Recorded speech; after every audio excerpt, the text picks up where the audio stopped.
여러분, 충격적인 소식입니다. 지난주 제네바에서 열린 국제원자력기구 긴급회의. 27개국 에너지 장관들이 모인 그 자리에서 믿을 수 없는 일이 벌어졌습니다. 우리에겐 다른 선택지가 없습니다. 프랑스 에너지부 장관이 떨리는 목소리로 인정했고, 독일 산업통상부 국장이 공개 석상에서 고개를 숙였으며, 심지어 경쟁국 일본의 관료가 자국의 한계를 시인하는 초유의 사태가 발생했습니다. 도대체 무슨 일이 있었던 걸까요? 이야기를 시작하기 전 한국힘이라고 댓글을 남겨주세요. 구독과 좋아요는 이야기를 전하는데 큰 힘이 됩니다. 전 세계가 주목한 그 회의실에서 한 나라의 이름이 불리자 모든 것이 바뀌었습니다. 이 나라 없이는 우리의 미래도 없습니다. 캐나다 출신 국제에너지 전문가 마이클 톰슨의 생생한 증언으로 그날의 충격적인 사연을 지금 바로 들어보겠습니다. 해시태그 이건 정말 미친 짓 아닙니까? 프랑스 에너지부 장관 소피 르페브르의 날카로운 목소리가 레스토랑에 울려 퍼졌습니다. 제네바의 12월 알프스에서 불어오는 바람이 뼈를 애는 듯 차갑지만 저를 진짜 얼어붙게 만든 건 따로 있었습니다. 바로 이 테이블에 앉은 사람들의 시선이었습니다. 제 이름은 마이클 톰슨. 캐나다 출신으로 국제에너지기구에서 25년간 원자력 정책을 담당해온 전문가입니다. 체르노빌 사고 이후 세계 원전 안전 기준을 만드는 일에 인생을 바쳤죠. 그런 제가 내일 국제원자력기구 긴급회의에서 한 아시아 국가를 글로벌 에너지 위기의 해법으로 제시하게 될 줄은 몰랐습니다. 국제원자력기구 긴급회의 전날 저녁 제네바 구시가지의 한 레스토랑. 27개국 에너지 장관과 고위 관료들이 모인 비공식 만찬이었습니다. 격식 없는 자리라고는 하지만 이 테이블의 무게는 결코 가볍지 않았습니다. 상석에는 독일 연방경제에너지부 국장 하일리히 슈미트가 앉아 있었습니다. 독일 원전 정책 30년을 책임진 인물이자 유럽 에너지 정책의 산증인이었죠. 회색 머리 아래로 날카로운 눈빛이 번뜩였습니다. 그 옆에는 소피 르페브르 프랑스 에너지부 장관이 와인잔을 우아하게 돌리고 있었습니다. 프랑스가 세계에서 원전 비중이 가장 높은 나라라는 자부심이 그녀의 모든 말투에 배어 있었습니다. 마이클, 내일 회의 안건에 특별한 게 있다고 들었는데요. 영국 대표 제임스 화이트가 가볍게 운을 뗐고 자연스럽게 각국의 에너지 전략 이야기가 오가기 시작했습니다. 하일리히가 자신감 넘치는 어조로 말했습니다. 유럽의 원전 기술은 60년 역사를 자랑합니다. 지금 건설이 지연되는 건 환경단체의 반대와 규제 강화 때문이지 기술력 문제가 아닙니다. 소피가 덧붙였습니다. 프랑스는 58기의 원전을 운영하며 전력의 70%를 원자력으로 충당합니다. 에너지 위기를 논하는데 유럽 밖을 볼 이유가 있을까요? 테이블 여기저기서 고개가 끄덕여졌습니다. 저는 와인잔을 내려놓으며 조심스럽게 말을 꺼냈습니다. 아니, 어쩌면 일부러 떠본 건지도 모릅니다. 사실 내일 회의에서 제가 하나 제안하려는 게 있습니다. 글로벌 에너지 위기를 해결하기 위해 한국과의 전략적 파트너십을 검토해야 한다고 생각합니다. 식탁이 조용해졌습니다. 포크가 접시에 닿는 소리가 또렷하게 들릴 정도였습니다. 하일리히가 먼저 반응했습니다. 한국이요? 마이클, 한국은 반도체나 만드는 나라 아닙니까? 원전은 우리 유럽의 영역입니다. 소피가 웃으며 가세했습니다. 국제원자력기구는 글로벌 협력체입니다. 태평양 건너편의 신흥국에게 세계 에너지 안보를 맡기자는 건가요? 마이클, 체르노빌 이후 현장을 너무 많이 다니신 거 아닙니까? 테이블에서 웃음이 터졌습니다. 가벼운 웃음이 아니었습니다. 제안 자체가 우스꽝스럽다는 뜻이 담긴 웃음이었습니다. 일본 대표가 어깨를 으쓱했고 스페인 대표는 고개를 저었습니다. 제 얼굴이 달아올랐습니다. 25년간 국제기구에서 일하며 쌓아온 신뢰가 한순간에 무너지는 기분이었습니다. 하일리히가 나이프로 스테이크를 자르며 덧붙였습니다. 마이클, 당신이 아시아 태평양 지역을 오래 담당하셨으니 그쪽에 애정이 있는 건 이해합니다. 하지만 감정과 정책을 혼동하시면 안 됩니다. 한국이 경제적으로 성장했다고 원전 강국은 아니에요. 저는 와인잔을 꽉 쥐었습니다. 반박하고 싶었지만 참았습니다. 좋습니다.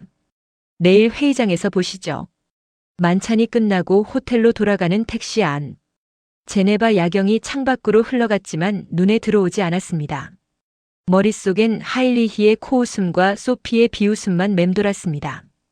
호텔 방에 들어와 가방에서 보고서 45페이지를 꺼냈습니다. 한 장 한 장 넘기며 다시 확인했습니다. 내일이면 알게 될 겁니다. 한국이 어떤 나라인지. 노트북을 열어 며칠 전 저장한 기사를 다시 읽었습니다. 영국 파이낸셜 타임스가 한국 원전 산업을 집중 취재한 보도였습니다. 아랍에미리트 바라카 원전 현장에서 기자가 직접 본 것들. 그리고 한국전력공사 사장이 자신있게 말한 한마디. 우리는 약속한 날짜에 약속한 품질로 완공합니다. 유럽이 한국을 신흥국 정도로 여기고 있는 동안 중동은 이미 한국을 선택했습니다. 노트북을 닫고 침대에 누웠습니다. 천장을 보며 생각했습니다. 내일이면 알게 될 겁니다. 다음 날 아침 국제원자력기구 본부 3층 대회의실. 형광등 불빛이 유난히 차갑게 느껴졌습니다. 27개국 대표들이 이미 자리를 잡고 있었습니다. 독일, 프랑스, 영국, 일본, 캐나다, 폴란드, 체코, 스페인, 이탈리아까지. 그리고 옵서버 자격으로 한국 대표부 참사관 김성호가 뒷자리에 조용히 앉아 있었습니다. 의장석에 스위스 출신 사무총장 클라우스 베버가 회의 시작을 알렸습니다. 오늘 안건은 글로벌 에너지 위기 대응 방안입니다. 톰슨 박사가 새로운 제안을 준비했다고 합니다. 저는 자리에서 일어났습니다. 심장이 2배는 빠르게 뛰고 있었습니다. 어젯밤 만찬의 조롱이 아직 귓가에 맴돌았지만 지금은 그걸 생각할 때가 아니었습니다. 여러분, 결론부터 말씀드리겠습니다. 스크린에 세계 지도가 떴습니다. 우리가 지금 가장 필요로 하는 파트너는 대한민국입니다. 한국을 핵심 에너지 협력국으로 격상시켜야 합니다. 3초간 정적이 흘렀습니다. 그리고 하일리히의 코웃음이 그 정적을 깼습니다. 어젯밤 레스토랑에서 들었던 그 소리와 똑같았습니다. 톰슨 박사, 어젯밤 농담인 줄 알았습니다. 설마 공식 회의에서 같은 말을 하실 줄은 몰랐는데요. 한국은 지리적으로도 유럽과 거리가 멉니다. 에너지 안보를 논하는데 태평양 건너편 국가를 거론하는 건 현실성이 없습니다. 소피가 손을 들었습니다. 저도 동의합니다. 프랑스는 58기의 원전을 운영하며 전력의 70%를 원자력으로 충당합니다. 60년 역사의 기술력이 있습니다. 솔직히 묻겠습니다. 프랑스가 있는데 왜 한국입니까? 회의실 여기저기서 고개를 끄덕이는 모습이 보였습니다. 체코 대표 페트르 노박이 말했습니다. 톰슨 박사님의 의견을 존중합니다만 한국은 국제원자력기구의 주요 회원국도 아닙니다. 유럽 에너지 안보를 아시아 국가에 의존한다는 것 자체가 전략적으로 맞지 않습니다.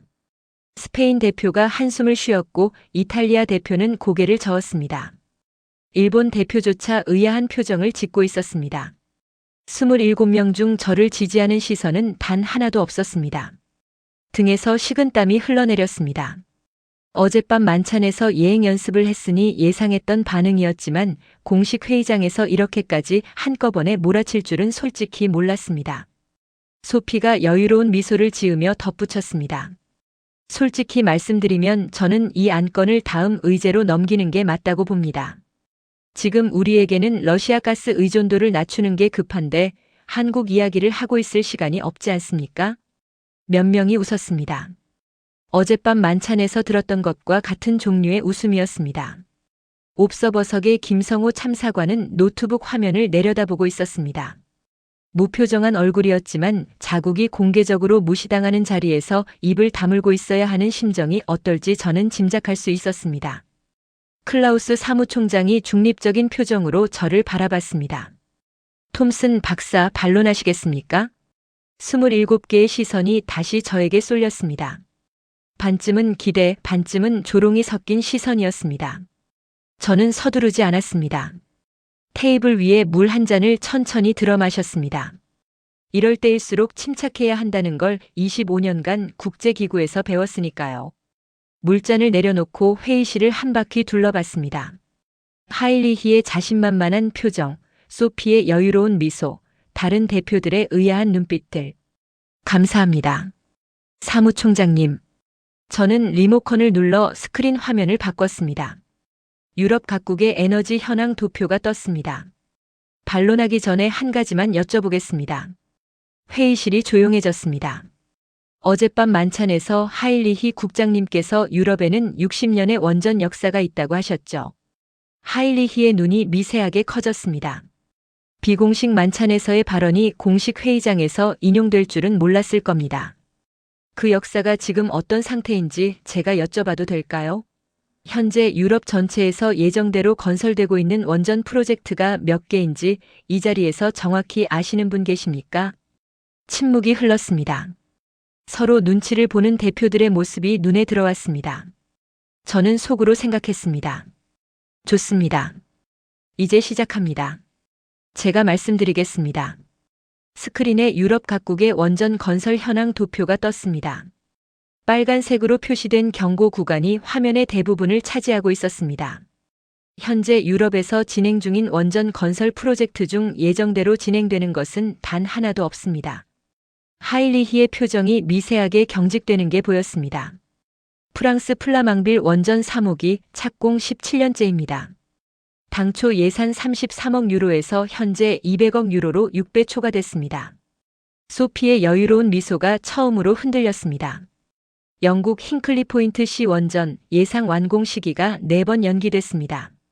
현재 예산은 당초의 2배를 넘었고요. 핀란드 올킬루오토 원전 3호기 착공 후 완공까지 18년이 걸렸습니다.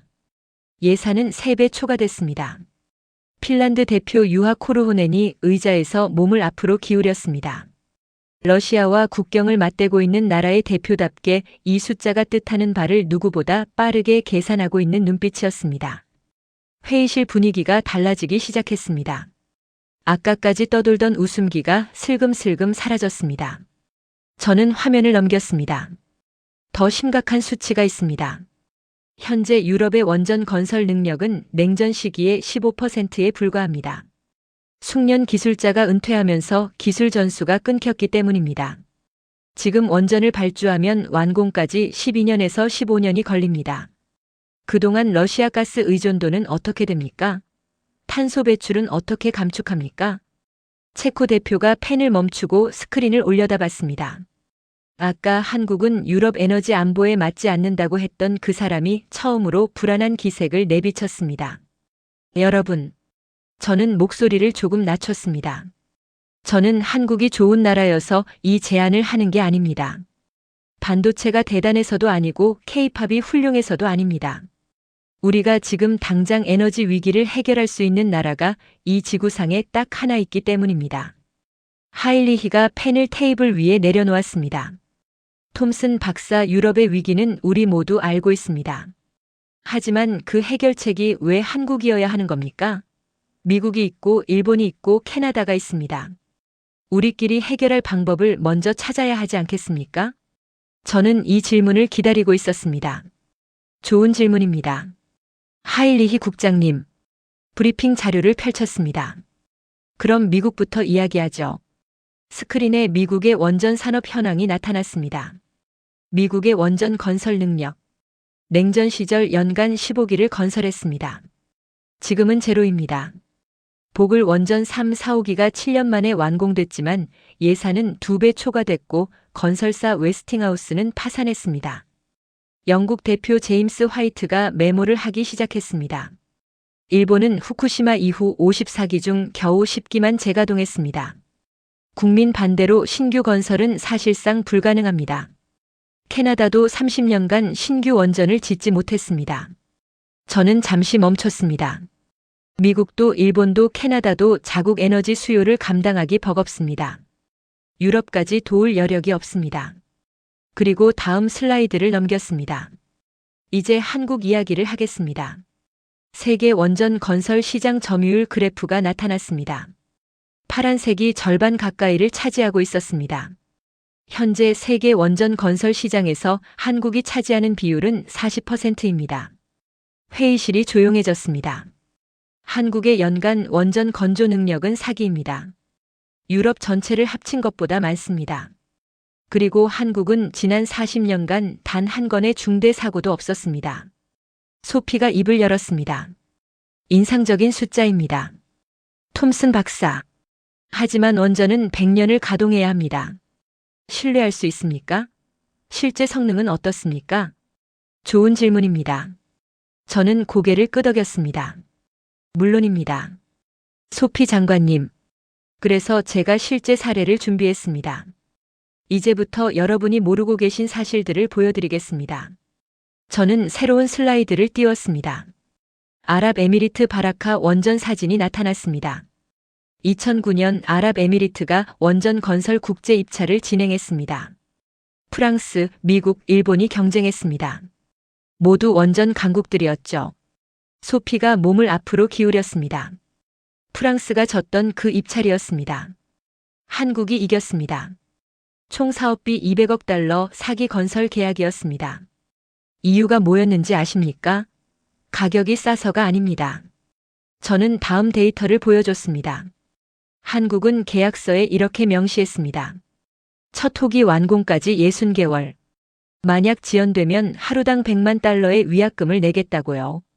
회의실에서 작은 술렁임이 일었습니다. 결과가 어떻게 됐는지 아십니까? 58개월 만에 완공했습니다. 약속보다 2개월 빨랐습니다. 현재 4기 모두 가동 중이고 아랍에미리트 전력의 25%를 공급하고 있습니다. 하일리히가 물을 한 모금 마셨습니다. 그의 표정이 아까와 달라져 있었습니다. 반면 프랑스 플라망빌은 17년째 건설 중입니다. 핀란드 올킬로오토는 18년 걸렸고요. 한국의 평균 원전 건설 기간은 56개월입니다. 유럽은 평균 150개월입니다.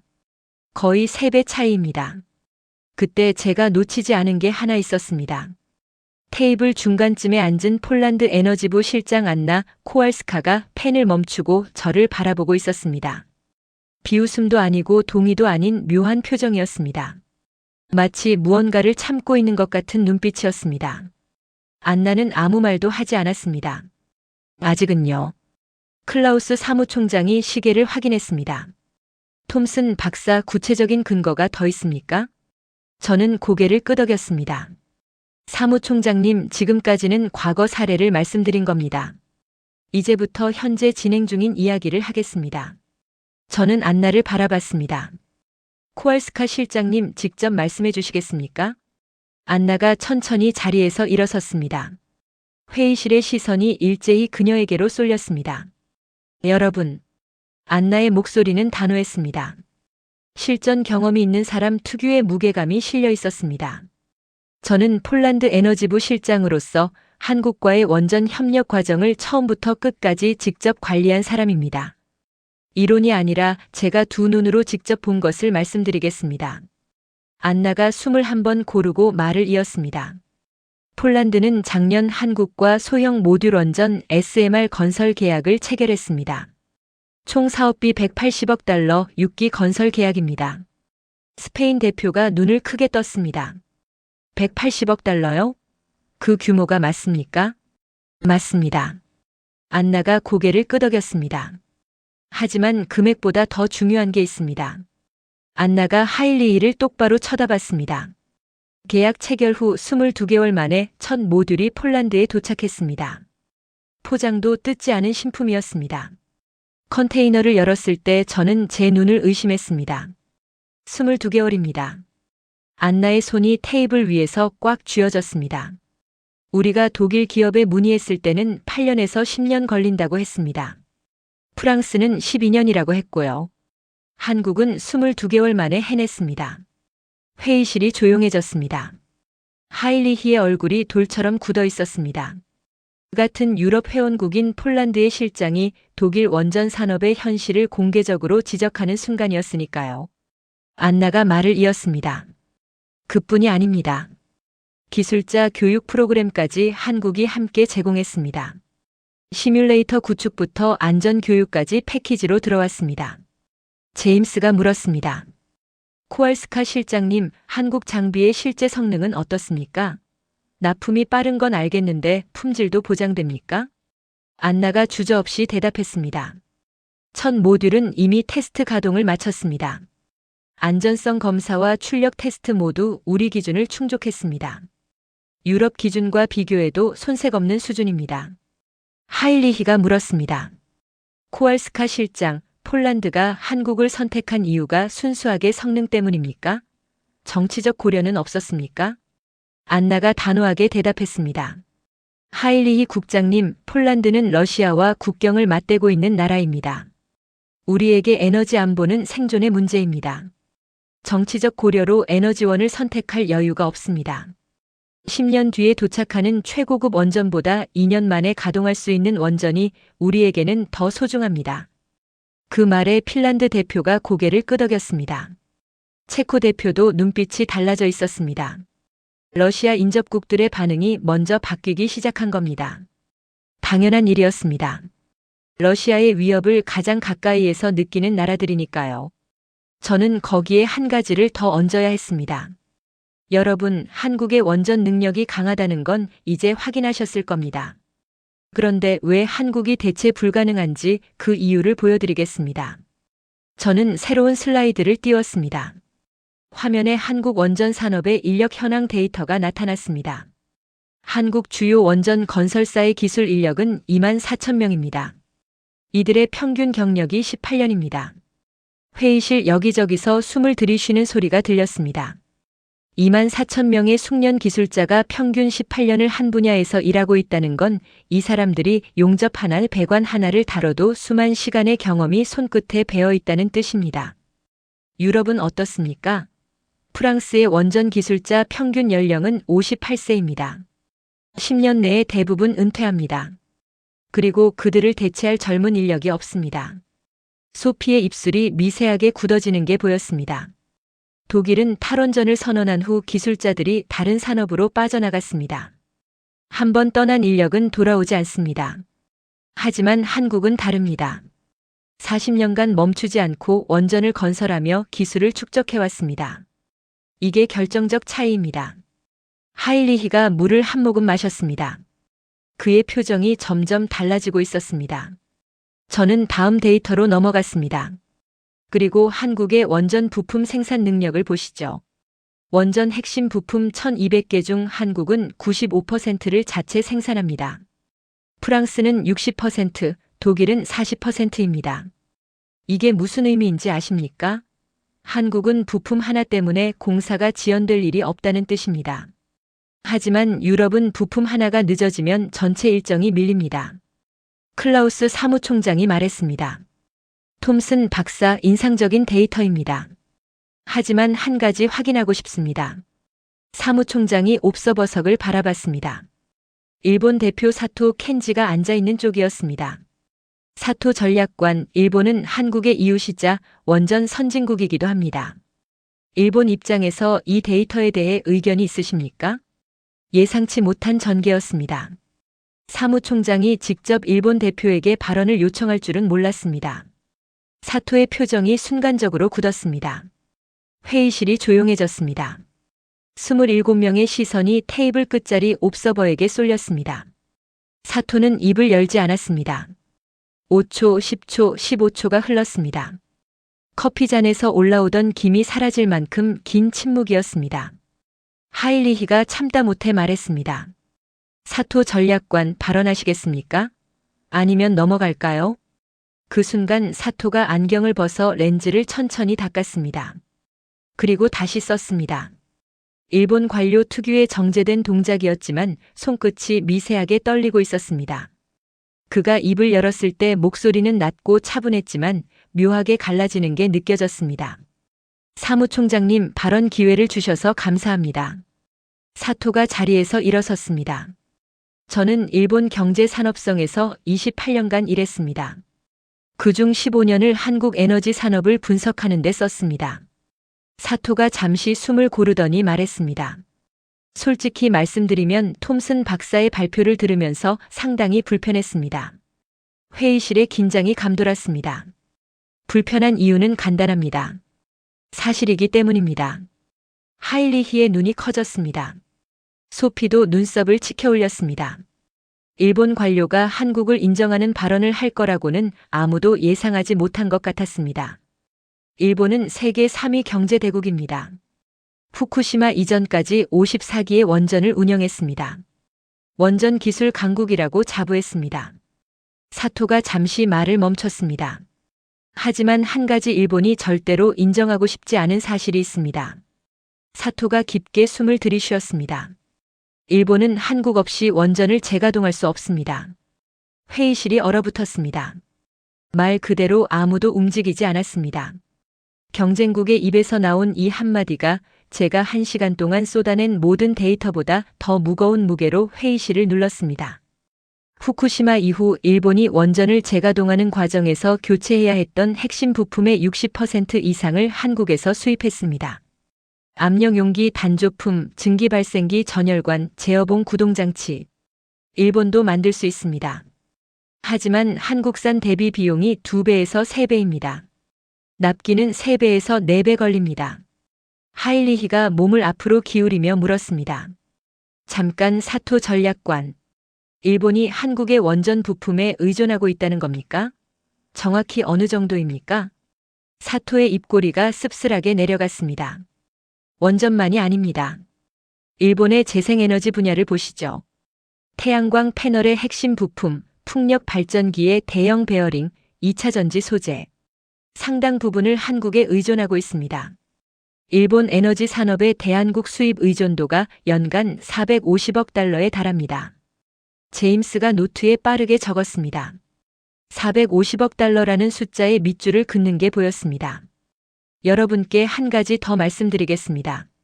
톰슨 박사께서 아랍에미리트 바라카 원전 이야기를 하셨는데 저는 그 입찰 과정을 일본 쪽에서 직접 지켜본 사람입니다.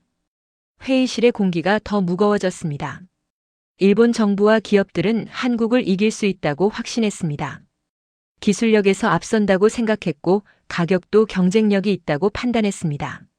하지만 한국이 이겼습니다. 사토가 잠시 입을 다물었습니다. 그의 손이 미세하게 떨렸습니다. 이유가 뭐였는지 아십니까? 한국은 입찰서에 이렇게 적었다고 합니다. 우리는 약속을 지킵니다. 60개월 안에 완공하겠습니다. 만약 지연되면 하루당 100만 달러의 위약금을 내겠습니다. 아랍에미리트는 그 한마디를 믿었습니다. 그리고 한국은 약속을 지켰습니다. 사토의 목소리가 더 낮아졌습니다. 저는 15년간 한국을 분석하면서 한 가지를 배웠습니다. 한국이라는 나라는 말이 아니라 결과로 증명하는 나라입니다. 화려한 프레젠테이션이 아니라 묵묵히 일해서 약속한 날짜에 완성품을 가져오는 나라입니다. 이게 일본이 따라갈 수 없는 부분입니다. 회의실에 무거운 침묵이 내려앉았습니다. 일본 관료의 입에서 이런 말이 나올 줄은 아무도 예상하지 못했을 겁니다. 저는 사토의 발언을 들으면서 가슴이 뛰는 걸 느꼈습니다.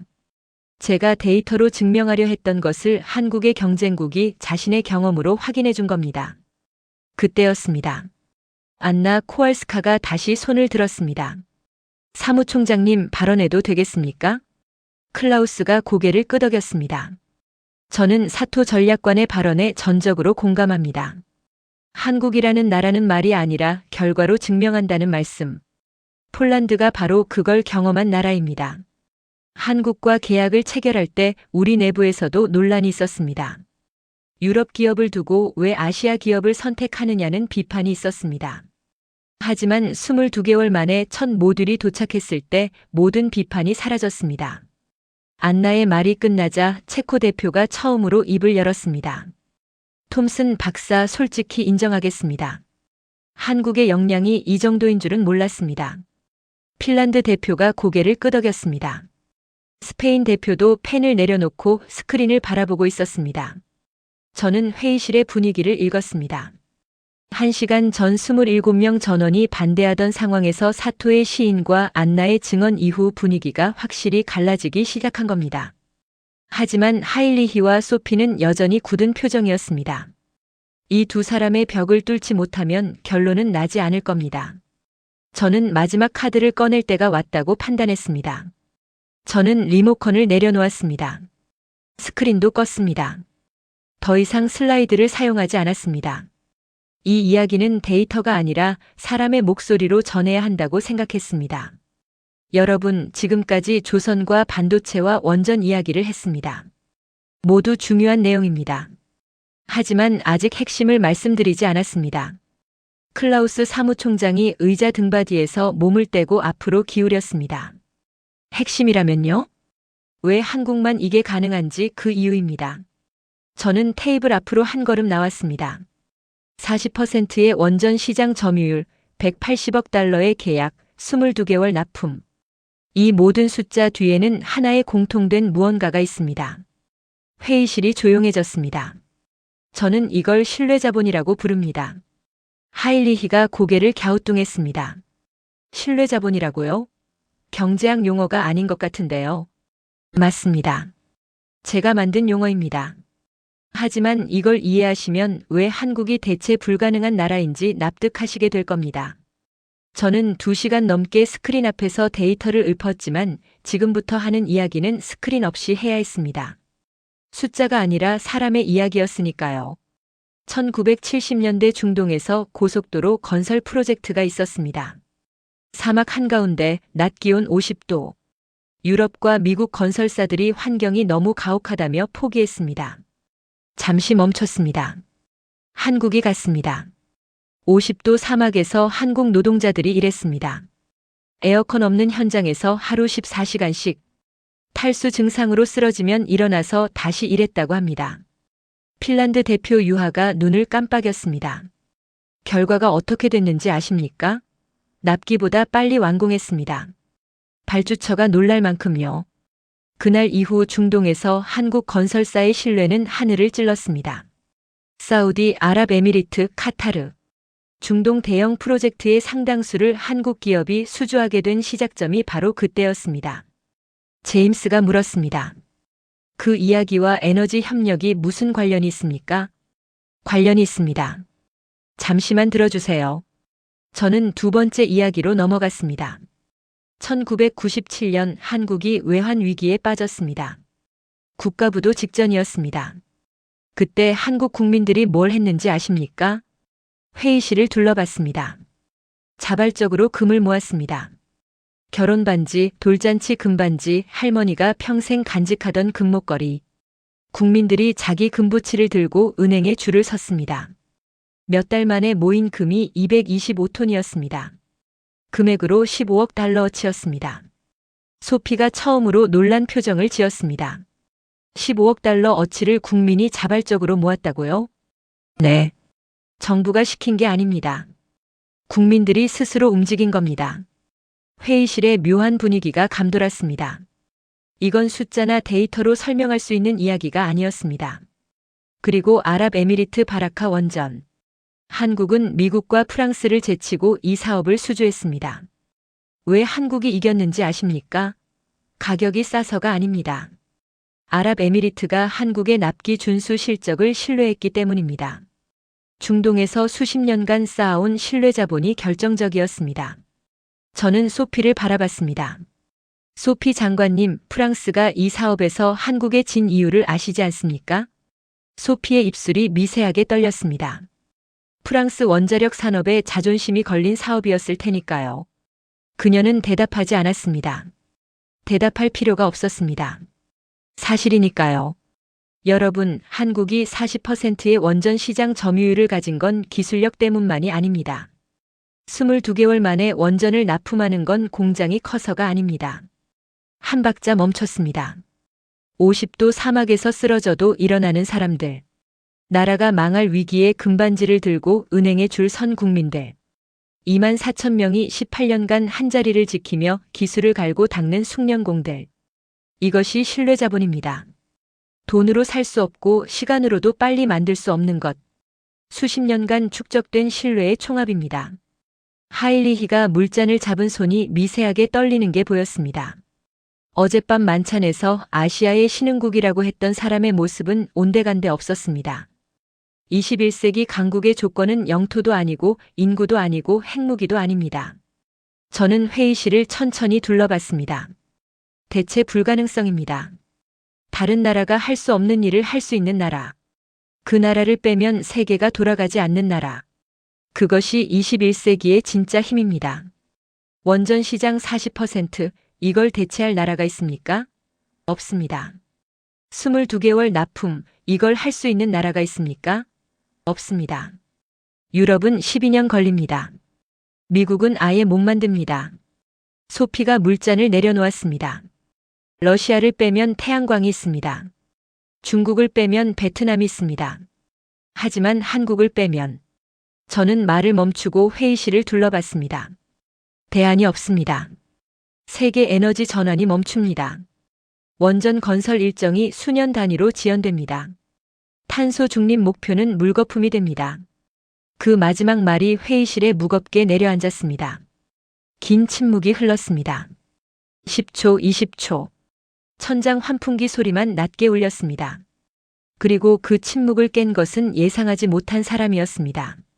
하일리히 슈미트가 의자에서 천천히 일어섰습니다. 회의실의 모든 시선이 독일 연방경제에너지부 국장에게 쏠렸습니다. 1시간 전 가장 먼저 코웃음을 치며 한국을 조롱했던 바로 그 사람이었습니다. 어젯밤 만찬에서 아시아 신흥국이라고 비웃었던 그 사람이요. 하일리히의 표정은 복잡했습니다. 분노도 아니고 수치심도 아닌 무언가를 받아들이는 과정에 있는 얼굴이었습니다. 회색빛 눈동자가 테이블 위를 한번 훑더니 저를 똑바로 쳐다봤습니다.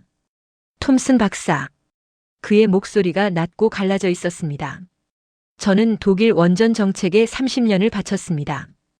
유럽 에너지 산업이 세계 최고라는 자부심으로 살아왔습니다. 하일리히가 잠시 말을 멈췄습니다. 그의 손이 테이블 가장자리를 꽉 잡고 있었습니다. 하지만 오늘 이 자리에서 깨달았습니다. 최고의 기술을 가진 것과 실제로 만들어서 전달할 수 있는 것은 다른 차원의 문제라는 것을요. 회의실이 숨을 죽였습니다. 독일 원전은 세계 최고 수준입니다. 그 생각은 바뀌지 않습니다. 하지만 12년 걸려 완공하는 최고의 원전이 2년 만에 가동되는 우수한 원전보다 에너지 위기 해결에 의미가 있습니까? 하일리히가 고개를 저었습니다. 스스로에게 대답하듯이요. 없습니다. 위기는 카탈로그 스펙으로 해결되는 게 아니니까요. 안나의 눈이 커졌습니다. 독일 에너지 정책의 수장이 이런 말을 하는 건 유럽 역사에서 전례가 없는 일이었을 겁니다. 하일리히가 저를 바라봤습니다. 톰슨 박사, 제가 틀렸습니다. 그 한마디가 회의실을 관통했습니다. 제 심장이 쿵 하고 내려앉았습니다. 어젯밤 만찬에서 신흥국이라고 비웃고 오늘 아침 회의장에서 코웃음을 치던 사람의 입에서 나온 제가 틀렸습니다라는 말. 그 무게감은 어떤 데이터보다 컸습니다. 한국은 단순한 아시아의 산업 국가가 아닙니다. 글로벌 에너지 위기를 실질적으로 해결할 수 있는 현재 시점에서 유일한 파트너입니다. 하일리히가 클라우스 사무총장을 바라봤습니다. 사무총장님, 독일은 톰슨 박사의 제안을 지지합니다. 회의실에 작은 웅성거림이 퍼졌습니다. 소피 르페브르가 물잔을 내려놓으며 입을 열었습니다. 아까의 여유로운 미소는 없었습니다. 대신 진지한 표정이었습니다. 프랑스 입장도 말씀드리겠습니다. 소피가 한번 숨을 고르고 말했습니다. 프랑스 원자력 산업에 대한 자부심은 여전합니다. 하지만 솔직히 인정해야 할 것 같습니다. 프랑스 혼자, 아니 유럽 전체가 힘을 합쳐도 현재 에너지 위기를 단기간에 해결할 수 없습니다. 소피가 저를 바라봤습니다. 톰슨 박사가 보여준 데이터와 코알스카 실장의 실전 경험, 그리고 사토 전략관의 증언. 이 세 가지를 종합하면 한국과의 전략적 협력을 검토하지 않는 것이 오히려 비합리적이라고 판단합니다. 제임스가 손을 들었습니다. 영국도 검토에 찬성합니다. 에너지 안보 차원에서도 한국과의 협력 강화는 의미가 있다고 봅니다. 핀란드, 체코, 폴란드, 스페인, 이탈리아, 캐나다, 네덜란드. 하나 둘씩 동의의 뜻을 밝혔습니다. 1시간 전 저를 비웃던 대표들이 하나씩 고개를 끄덕이는 모습을 보면서 제 눈앞이 흐려졌습니다. 하지만 저는 아직 할 이야기가 남아 있었습니다. 가장 어려운 이야기였습니다. 여러분, 저는 목소리를 가다듬었습니다. 제가 왜 이렇게 한국에 대해 잘 아는지 궁금하실 겁니다. 25년간 국제기구에서 일했으니 당연하다고 생각하실 수도 있습니다. 목소리가 살짝 떨렸습니다. 스스로 당황했습니다. 하지만 진짜 이유는 따로 있습니다. 회의실이 완전히 조용해졌습니다. 1986년 4월 26일. 저는 우크라이나 체르노빌에 있었습니다. 회의실의 공기가 순간 무거워졌습니다. 저는 당시 캐나다 원자력안전위원회 소속 조사관이었습니다. 사고 발생 72시간 후 현장에 투입됐습니다. 제 인생에서 가장 긴 6개월이었습니다. 손을 테이블 위에 올려놓았습니다. 미세하게 떨리고 있었습니다. 그곳에서 저는 원전이 잘못되면 어떤 일이 벌어지는지 봤습니다. 수십만 명이 집을 잃었고 수천 명이 방사능에 피폭됐습니다. 30km 반경이 죽음의 땅이 됐습니다. 눈앞이 살짝 흐려졌습니다. 억누르려 했지만 완전히 감추기는 어려웠습니다. 그날 이후 저는 다짐했습니다. 다시는 이런 일이 일어나지 않게 하겠다고. 원전의 안전을 위해 평생을 바치겠다고. 잠시 멈추고 숨을 들이쉬었습니다. 그래서 저는 지난 30년간 세계 모든 원전 건설 현장을 다녔습니다.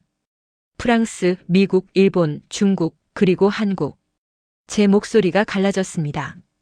여러분, 제가 한국을 추천하는 이유는 단순히 빠르고 싸기 때문이 아닙니다.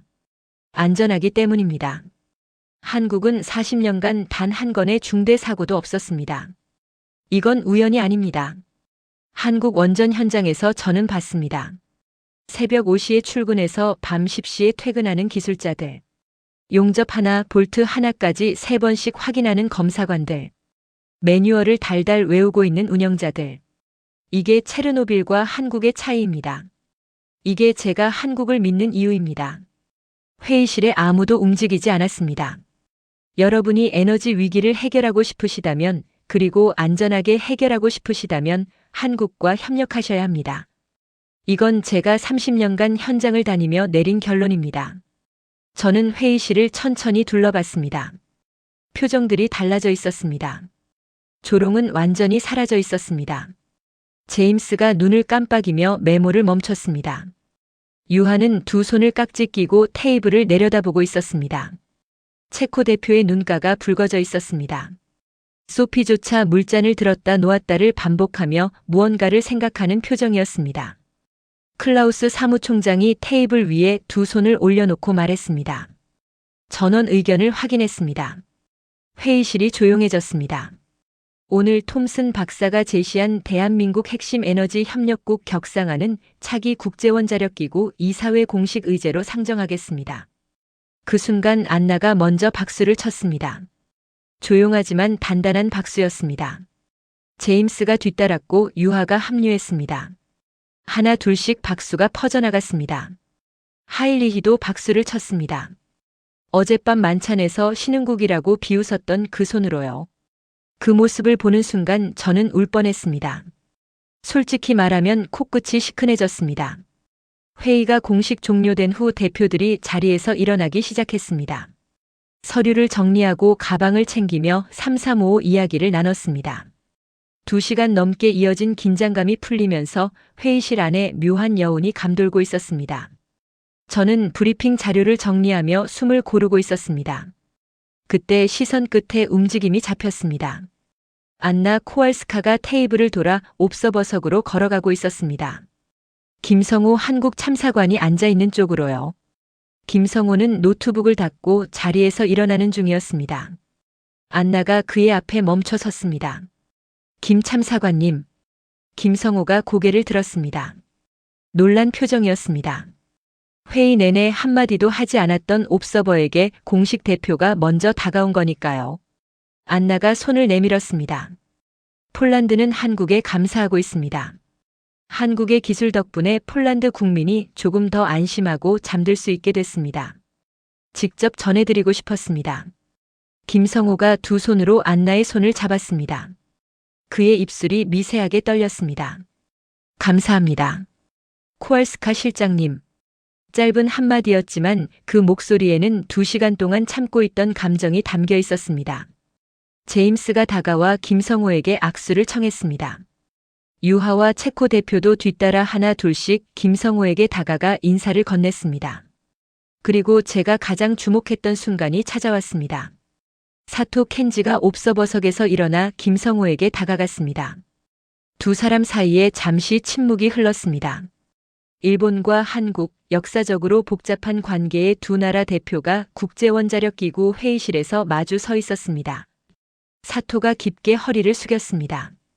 김 참사관님, 오늘 이 자리에서 많은 것을 배웠습니다. 사토의 목소리가 조용했지만 또렷했습니다. 한국이라는 나라의 무게를 저도 다시 한번 느꼈습니다. 김성호가 같은 깊이로 허리를 숙여 답례했습니다. 두 사람이 고개를 드는 순간 사토의 눈가가 붉어져 있는 게 보였습니다. 저는 그 장면을 지켜보다가 시선을 돌렸습니다. 하일리히가 회의실 문 앞에 서 있었습니다.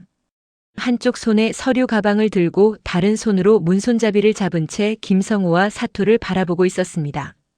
더 이상 어젯밤 만찬의 그 오만한 모습은 없었습니다. 하일리히가 돌아서서 복도로 나갔습니다. 그때 뒤에서 발소리가 들렸습니다. 소피였습니다. 톰슨 박사, 잠깐요. 저는 걸음을 멈추고 돌아봤습니다. 소피의 표정은 회의장에서와 달랐습니다. 입술이 미세하게 떨리고 있었습니다. 어젯밤 만찬에서 제가 한 말 기억하십니까? 태평양 건너편의 신흥국이라고 했죠. 소피가 잠시 말을 멈췄습니다. 사과합니다. 제가 무지했습니다. 저는 고개를 끄덕였습니다. 감사합니다. 소피 장관님. 소피가 돌아서서 복도를 걸어갔습니다. 그 뒷모습을 보며 생각했습니다. 어젯밤 와인잔을 기울이며 한국을 비웃던 사람이 24시간 만에 사과를 하고 있다는 것. 그게 한국이라는 나라의 힘이구나. 국제원자력기구 본부를 나와 밖으로 나왔습니다. 제네바의 찬 공기가 볼을 때렸습니다. 겨울바람에 코트깃을 세우며 걷다가 문득 걸음을 멈췄습니다. 주머니에서 지갑을 꺼냈습니다. 지갑 안쪽에 오래된 사진 한 장이 들어 있었습니다. 가장자리가 누렇게 바랜 사진이었습니다. 1986년 체르노빌. 방호복을 입은 젊은 제 모습이 폐허가 된 원전 앞에 서 있었습니다. 30년이 지났구나. 차가운 겨울 공기 속에서 혼잣말이 나왔습니다. 그날 저는 맹세했습니다. 다시는 이런 비극이 일어나지 않게 하겠다고. 안전한 원전을 위해 평생을 바치겠다고. 그리고 오늘 저는 그 답을 찾았습니다. 한국이었구나. 제네바 야경이 흐릿하게 번져 보였습니다. 눈가에 뭔가 뜨거운 게 차올랐습니다. 50도 사막에서 쓰러져도 일어나 일하는 사람들. 나라가 망할 위기에 금반지를 들고 은행에 줄 선 국민들. 2만 4천 명이 18년간 한자리를 지키며 기술을 갈고 닦는 숙련공들. 40년간 단 한 건의 사고도 없이 원전을 운영하는 나라. 약속한 날짜에 약속한 품질로 완공하는 나라. 이게 대한민국이었습니다. 사진을 지갑에 다시 넣었습니다. 손가락이 차갑게 떨리고 있었습니다. 추위 때문만은 아니었습니다. 코트 주머니에 두 손을 넣고 걷기 시작했습니다. 발걸음이 가벼웠습니다. 25년간 국제기구에서 일하며 수백 번의 브리핑을 했지만 오늘만큼 가슴이 뛴 적은 없었습니다. 여러분, 지금까지 제네바 국제원자력기구에서 벌어진 캐나다 출신 에너지 전문가 마이클 톰슨의 고백이었습니다. 저는 이 이야기를 준비하면서 많은 것을 느꼈습니다. 우리는 때로 우리 자신의 가치를 과소평가합니다. 우리가 가진 기술과 성실함, 그리고 약속을 지키는 문화가 얼마나 대단한 것인지 잘 모릅니다. 하지만 세계는 알고 있습니다. 폴란드가 알고 있고 아랍에미리트가 알고 있으며 심지어 경쟁국인 일본조차 인정하고 있습니다. 대한민국은 말이 아니라 결과로 증명하는 나라입니다. 화려한 프레젠테이션이 아니라 묵묵히 일해서 약속한 날짜에 완성품을 가져오는 나라입니다. 21세기는 달라졌습니다. 영토가 넓고 인구가 많다고 강국이 아닙니다. 대체 불가능한 존재가 되는 것. 그것이 진짜 힘입니다. 그리고 대한민국은 그걸 해냈습니다. 이 이야기가 여러분께 작은 자긍심이 되었기를 바랍니다. 그리고 우리가 얼마나 대단한 나라에 살고 있는지 다시 한번 생각해보는 계기가 되었으면 합니다. 대한민국 파이팅입니다. 이 이야기를 더 많은 분들과 나누고 싶으시다면 구독과 좋아요 부탁드립니다. 여러분의 작은 관심이 좋은 콘텐츠를 만드는 큰 힘이 됩니다. 지금까지 감동훈이었습니다. 감사합니다.